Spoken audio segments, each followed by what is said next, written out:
Arthur, you've been studying economy for how long now? I mean, you gave your age to everybody. How long would you say you've studied?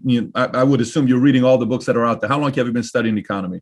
Oh, probably 50 years, 50 years? 55 years. So from your experience, what causes inflation? Because right now you're hearing a lot of talks. Market crash was last year. Hey, it's coming, it's coming. And you're hearing Michael Burry talk about the biggest market crash is coming. He came back on Twitter and finally said it again, I think last week. But you're hearing more talks right now about inflation. What causes inflation, and how bad can things be if hyperinflation takes place in the States? Yeah, let me start about the cause of inflation. I wrote a piece in the Wall Street Journal, 1974, which was the bitter fruits of devaluation.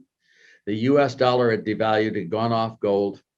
And by that, we devalued against other countries' currencies. I forecasted double-digit inflation. I was criticized roundly at the time.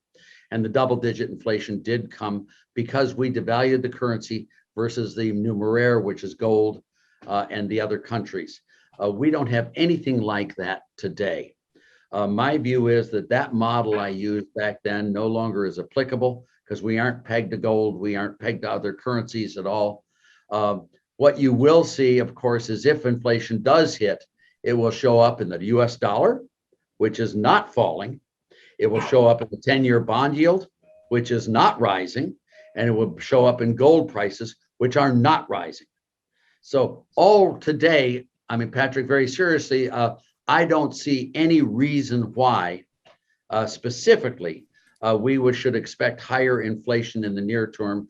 10-year bond yields are not high. Gold prices have not risen, and the dollar has not been depreciating in the foreign exchanges dramatically. So I am not currently terribly panicked about inflation. But if inflation were to come back, it would have no constraints. There's no reserve requirement constraints that would hold that inflation back. So my thought right now is I don't see inflation on the horizon. But if it were to come, there are no constraints operating out there that would stop it. Yeah, I hope that's okay. I'm curious to know what you're the brains here with this. This is your world. I want to learn from you. I'm wrong a lot of times, Patrick. That's totally fine. Yeah, I want to hear your perspective. I never deliver. So if you like this little short clip from an interview I did, click over here to watch the entire interview. And please don't forget to subscribe to the channel. Take care, everybody. Bye-bye.